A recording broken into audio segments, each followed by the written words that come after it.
دوسرا صاحب مجبوراً مجھے پھر اڈیالہ کا رخ کرنا پڑتا ہے کیونکہ وہاں روز نئی ڈیولپمنٹ ہوتی ہے. اب تو کہانی آ گئی ہے کہ نمائندہ تسی لاؤ، میں مذاکرات کے لیے تیار ہوں. صرف فرق یہ ہے کہ پہلے عمر ایوب کے ذریعے یہ الفاظ یہ پیغام دیا گیا تھا سفید جھنڈا، پھر علیمہ بی بی کے ذریعے بات کی گئی، اب براہ راست انہوں نے عدالت میں اپنی پیشی کے دوران یہ بات کہی. ٹھیک ہے نا؟ تو اس حوالے سے یہ بریکنگ نیوز نہیں ہے، لیکن یہ کہ اب خواہش اور تمنا کا اظہار، یعنی اب قاصد کی بات نہیں رہی، اب خود ہی کہہ دیا گیا کہ زبان غیر سے کیا گفتگو کرتے، زبان غیر سے کیا گفتگو کرتے.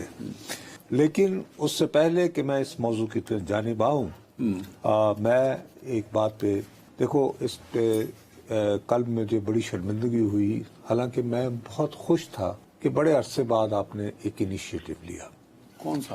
آپ نے انیشیٹو لیا کہ یار یہ جو اڈیالہ میں ایک ملاقات ہوئی تھی علیمہ بی بی کی کہ اور ان کے بیچ جو گورا کھڑا ہے وہ کیوں کھڑا ہوا. Charles glass.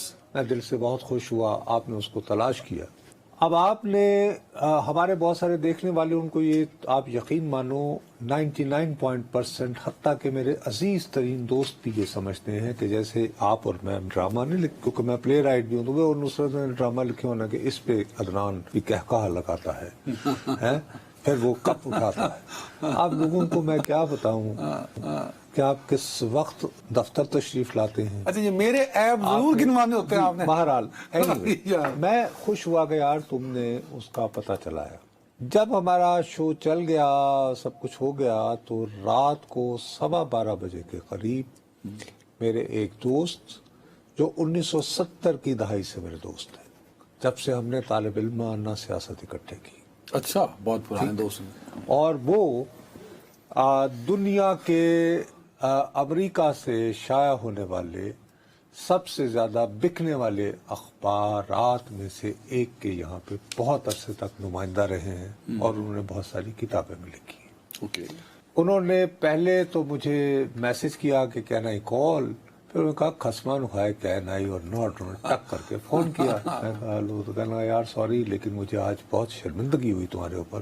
I felt ashamed کہ جب تمہارے سامنے عدنان نے چارلز گلاس کا نام لیا تو آپ نے کہا کہ آپ اس کو نہیں جانتے. آپ نے کہا کہ آپ نہیں جانتے؟ میں نے کہا، میں نے یعنی آن ایئر بھی کہا اور اس کو بھی میں نے کہا یار میری جان میں نہیں جانتا اس کو. اس نے کہا نہیں یار میں اس کو جانتا ہوں، یہ بندہ امریکہ کا بہت بڑا ایک ٹی وی نیٹ ورک ہے، اس کو ABC کہتے ہیں. آج کل ذرا وہ چھوٹی لائنوں میں ہے، آج کل MSNBC اور فاکس وغیرہ، لیکن ایک زمانے میں وہ بہت بڑا CBS اور وہ. انہوں نے کہا کہ یہ اس کا 10 سال تک ویسے ہی نمائندہ رہا ہے. اس کا مسئلہ یہ ہے کہ تم اس کو اس لیے نہیں جانتے ہو کہ اس کی پاکستان کبھی ایکسپرٹیز نہیں رہا ہے. اس نے اپنا سارا وقت جو ہے وہ مڈل ایسٹ میں گزارا. ایکسپرٹ اور مڈل ایسٹ. اس نے بہت ساری کتابیں بھی لکھی ہیں، اس نے ڈاکیومنٹریز بھی بنائی ہیں، پھر یہ CNN کے لیے بھی کام کرتا رہا ہے، اور اس نے جو اپنی پرائیویٹ حیثیت میں جو مختلف عرب میں لبنان، عراق وغیرہ کے بارے میں جو فلمیں بنائی ہیں وہ BBC پر نشر بھی ہوئی ہے. اچھا. تو میں نے کہا یار آئی ایم سوری، لیکن میرے ساتھ کہتا نہیں، وہ چونکہ پاکستان اس کا کبھی رہا نہیں. تو میں کہا تم کیسے جانتے ہو؟ انہوں نے کہا وہ مجھے ملا ہے بہت دفعہ ادھر ادھر. ظاہر ہے کہ عراق کی جنگ میں جیسے یعنی میں بھی گیا تھا، میرے بھی بہت سارے جرنلسٹ میں لبنان میں بن جاتے ہیں جب آپ جاتے ہیں کانفلکٹ میں افغانستان میں. انہوں نے کہا کہ یار یہ شخص جو ہے یہ علیمہ خان کے بھائی کا آکسفورڈ کے دنوں سے قریب ترین دوستوں میں سے. اچھا. اور وہ اس سے پہلے بھی جیسے تم نے اطلاع دی تھی کہ آیا تھا، اور جب وہ جیل نہیں گئے تھے تو ان سے ملاقاتیں بھی کرتا رہا. تو ان دنوں جب یہ آیا تھا تو اسلام آباد میں مجھ سے ملاقاتیں کرتا رہا، کیونکہ ہم ایک دوسرے سے رابطے میں ہیں، ہم جانتے ہیں. اور یہ بڑا سینئر آدمی، تم نے 50+ کا یہ نہیں ہے. ان سے میں نے کہا یار وہ سوری میں. تو انہوں نے کہا کہ آپ تو پھر وہ یہ کہ جیسے پھر جناب میری ایک بیرون ملک مقیم ایک دوست ہیں، وہ غیر ملکی ادارے کے ساتھ اب بھی وابستہ ہیں. میں نے کہا نصرت I could never imagine you could be that ignorant. You didn't know him. میں کہا I swear I didn't. وہ بھی رات کو 1 بجے سے پہلے کا سارا 12 اور 1 کے درمیان یہ وقت ہوا ہے. تو دیکھیے جی ہرگز عدنان کا یہ مقصد نہیں تھا نام ان کہ کے صحافت اس کو چیلنج لیکن کیا. نہیں تم نے اس جو میں بھی تھوڑا آپ نے کلیئر کیا کہ آپ نہیں جانتے, یہ نہیں آپ نے نہیں جانتا صحافی بھائی, ماننے سے انکار آپ نے بھی نہیں کیا, میں نے بھی نہیں کیا. میں نے کہا کہ آئی ہیونٹ ہرڈ, لیکن اب وہ کلیئر ہو گیا. آپ یہ کہہ رہے تھے اچھا اب آپ نے کیا کیا, چونکہ آپ تو بکاتا اور لے دوڑی, آپ کو تو ہر معاملے کی جلدی ہوتی ہے, آپ نے جلدی ان کا نام ڈالا, گوگل کیا, آپ نے کہا حال ہی میں انہوں نے جو ٹویٹس وغیرہ کیے ہیں وہ سارے کے سارے ان کے ٹویٹر ہینڈل پہ ابھی بھی وہ پی ٹی آئی سے لیں. ہیونگ سیڈ دیٹ, اس کے بعد پھر آپ اس کے پیچھے لگ گئے کہ یار ابھی کہاں ٹھہرا ہوا ہے, میں اس سے کب لگا لوں, یہ وہ ادھر نہیں تھا. اب لوگوں کو جیسے تاثر یہ ملا کہ آپ کچھ اس طرح کا فضا دے رہے ہیں کہ یہ 2 نمبر کا بندہ تھا جو شاید پتہ نہیں کسی غیر ملکی ایجنسی کا نمائندہ نہ ہو. میں نے کوشش کی تھی, پر آپ نے کلیئر کیا تھا کہ ہی از اے جرنلسٹ. افواہیں جب پھیل رہی ہوں تو میں نے کل بھی اس وقت کہا تھا کہ یار فرض کرو ایک صحافی ہے تو داؤ لگانے کی بات ہے, لیکن میں نے کہا کہ اگر میں اس پائے کا صحافی ہوں گا تو میں کیا یہ سوچ سکتا ہوں کہ برطانیہ میں تحریک انصاف کے قائد کے لیول کا کوئی بندہ جیل میں ہو اور میں اس طرح وہاں پہ ملنے کی کوشش کروں, تو وہ تو مجھے جو ٹھیک کر لیں گے. بہرحال اس کی وجہ سے ہوتا یہ ہے کہ اس طرح کے جو دوست ہوتے ہیں اپنے ممدوح کو بھی, یعنی دیکھیے اگر فرض کریں اگر واقعتاً یہ حکومت اپنی آئی پہ آئی ہوتی اور علیمہ بی بی نے کی جانب سے ریٹرن آیا ہوتا کہ جی ہماری فیملی کے فلاں لوگ آ رہے ہیں, اتنے لوگ آ رہے ہیں, وہ کہتے جی اس کو پہلے یوں کر کے پھیلاتے میڈیا پہ اور کہتے کہ جی مقدمہ بن رہا تھا, 2 نمبر کر دیتے. لیکن ایسی ٹالرنس جو ہے وہ ڈاکٹر یاسمین راشد وغیرہ کو نہیں دکھائی جاتی, نہ ہی بیچاری وہ نہ ہی عالیہ حمزہ, لیکن شوکت خانہ وہ یہ ہے کہ اس طرح اور بھی خواتین کچھ جیسے خدیجہ شاہ بیچاری بہت طویل مشکلات سے گزری ہیں, لیکن بہرحال خدیجہ شاہ ہیں اور عالیہ حمزہ, میں عالیہ حمزہ اور ایک اور خاتون ہے وہ بڑی مسکراتی ہوئی ہر دفعہ باہر آتی ہیں, ہوتی سنم جاوید صاحبہ. بہرحال اینی وے میں عرض یہ کرنا چاہ رہا ہوں کہ یہ اب ہم نے اپنی یہ تصحیح کر دی ہے کہ بھائی ہمارا ہرگز, یعنی آپ کا بھی یہ مقصد نہیں تھا. اس کا سب سے بڑا پرابلم یہ ہے جی اس کو ہر کام کی جلدی ہوتی ہے عدنان کو, اور میں تو پہچان لے بھائی اڈیالہ جیل بار انگریز کی کر رہے ہیں, اب ہم سرائکی انگریزوں سے امپریس ہو جاتے ہیں. نہیں, تم اصل میں یہ ہوا کہ جو افواہیں چل رہی تھیں کہ جی امریکی اور برطانوی ڈپلومیٹ مل رہے ہیں. اب ٹائم کم ہے سر. اچھا اب کیا کرنا ہے, اب یہ ہے کہ جو گفتگو ہے, بات چیت ہے اسٹیبلشمنٹ کو انگیج کرنے کی, مجھے سمجھ نہیں آ رہی کہ میں کس پہلو جاؤں, اس طرف جاؤں کہ اس طرف جاؤں. آپ کا دل کچھ کہہ رہے ہیں کہ نہیں ہے, آپ کا دل کیا کہہ رہا ہے؟ ویسے آج جو وفاقی وزراء, آپ کا دل کیا کہہ رہا ہے؟ میرا دل کہہ رہا ہے کہ نہیں سر.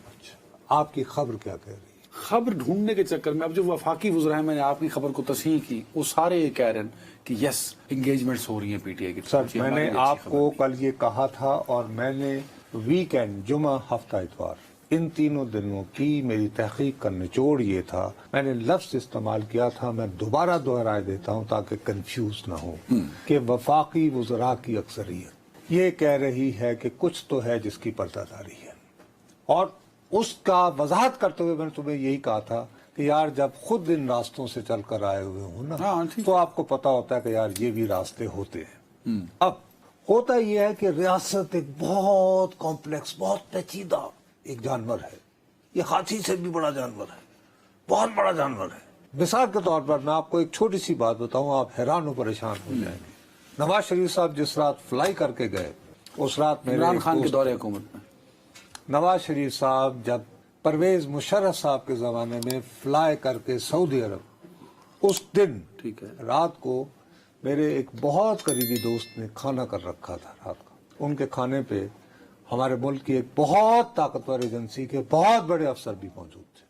اچھا, آپ ان سے ملتے تھے اس زمانے؟ نہیں, میری ان کے کھانے پہ ملاقات, ان کے وہ پرانے کورس میٹ وغیرہ تھے, وہ میرے بچپن کے کلاس فیلو تھے, وہ جن کے ہاں کھانا تھا. تو میں بھائی صاحب میں دیر سے پہنچا, میں کو 9:45 بجے کے قریب پہنچا, میں نے معذرت کی, میں نے کہا جناب آئی ایم سوری, میں نیوز اخبار میں کام کرتا تھا, فرنٹ پیج پہ میری سٹوری ابھی بھی ریکارڈ میں ہے, جس میں تھا کہ برڈ ہیز فلون, میری نواز شریف صاحب چلے. انہوں نے ایک دم سے فون, انہوں نے کہا کیا بات کر رہے ہوں تم؟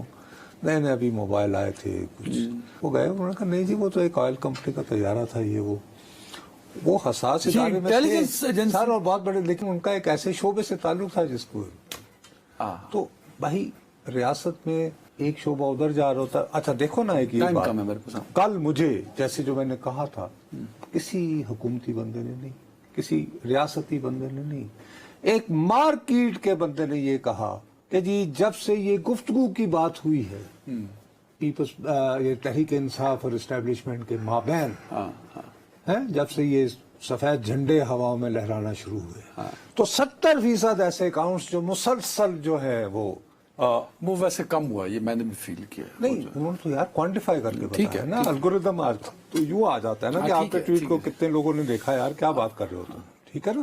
تو بھائی کوئی پتہ نہیں کہ اس چکر میں اگر فرض کرو انہیں یہ محسوس ہو رہا ہو کہ یار ان چیزوں سے تھوڑا سا ٹیمپریچر ڈاؤن ہو رہا ہے تو کر لی جائے. اب لیکن دوسری جانب دیکھیں علیمہ خان صاحبہ کو بھی مقدمات میں نامزد کیا گیا. نہیں علیمہ خان صاحبہ سے زیادہ ہے کہ اسی بات کی جہاں پر یہ ہوتا ہے کہ نہیں یار اگر کوئی بات چیت ہو رہی ہوتی تو دیکھیے نا اس بات چیت کا آغاز ہی ہوتا ہے. سنو میری بات, کلیم یہ کیا جا رہا ہے کہ جی یہ جو گفت و شنید جو یعنی فرسٹ جو ہے کانفیڈنس بلڈنگ میجر جو ہے وہ اس بات سے ہوا کہ جی معذرت کی گئی ان سے کہ صاحب آپ عدت کا کیس جو تھا یہ غلط. نہیں عدت کا کیس جو ہے جی یہ غالباً یہ کوئی اچھا مناسب چیز نہیں تھی. چلیں جی یہ ہو گیا.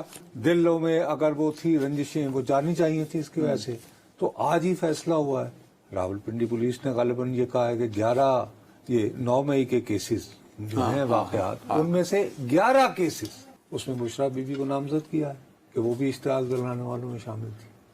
اچھا بھائی اگر تو کہانی یہ ہے کہ جی صلح صفائی کا, پیار محبت کا, دوستانہ گفتگو کا آغاز اس معذرت سے ہوتا ہے تو یہ پھر کیوں جو بالواسطہ آتی ہے, تو پھر آج یہ کیوں